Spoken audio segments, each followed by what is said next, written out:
langue, par exemple, est-ce qu'une langue, elle peut être corrompue, une langue? La langue française, est-ce qu'elle est corrompue? Est-ce qu'elle peut être corrigée, réparée? Bien entendu. Toutes les langues sont corrompues. Parce qu'on parlait des textes. Donc, il n'y a pas que les textes religieux, il y a d'autres textes qu'on utilise ou d'autres savoirs qu'on utilise. La langue peut être corrompue, mais au départ, la langue française est quand même une belle langue. Normalement, si on suit l'étymologie de la langue Ça française, n'existe elle pas peut en être, française. Ça n'existe pas. elle est belle. Si on a un dictionnaire, on voit le Larousse ou le Lapon, Attends, on je dit, mets le mais- doigt. Allez-y. Le dictionnaire, il date de quand? Oui, ça fait très longtemps. Non, il est tout récent. Il n'y a pas longtemps qu'il existe. Donc, Le Larousse, c'est longtemps qu'il est. non, le dictionnaire a été inventé il n'y a pas longtemps. Donc, bon, c'est pas grave. Je vais vous prouver. Allez-y. Oh, ça lui arrive aussi à lui. J'ai un blanc. Hein. Attends. Oh, putain. Non, mais là, vous êtes un peu optimiste. La question que je voudrais que vous Ah compreniez oui. bien la question. Optimiste. Non, mais non, parce que comment est-ce qu'on peut savoir? Qu'est-ce qui vous choque dans la langue française, par exemple, monsieur?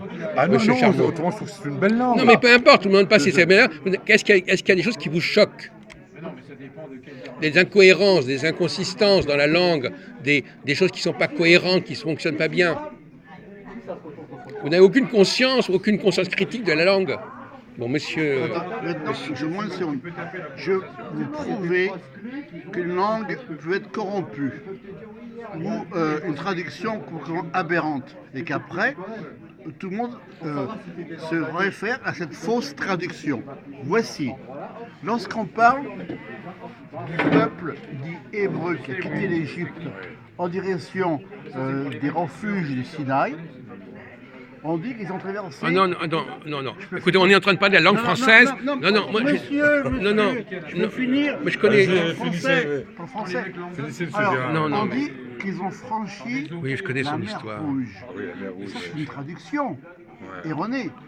Alors que le texte primaire hébreu, on parle de la mer des joncs. C'est les joncs. Les joncs, c'est les joncs. C'est des grands roseaux Les rangs aux oreilles, c'est ça, les gens. qui font 3 mètres de haut. 3 mètres de haut. Tous les mêmes. Ils ont un petit plumet. En haut, ils sont serrés l'un contre l'autre. Il peut y en avoir sur 20 km ou 30 km.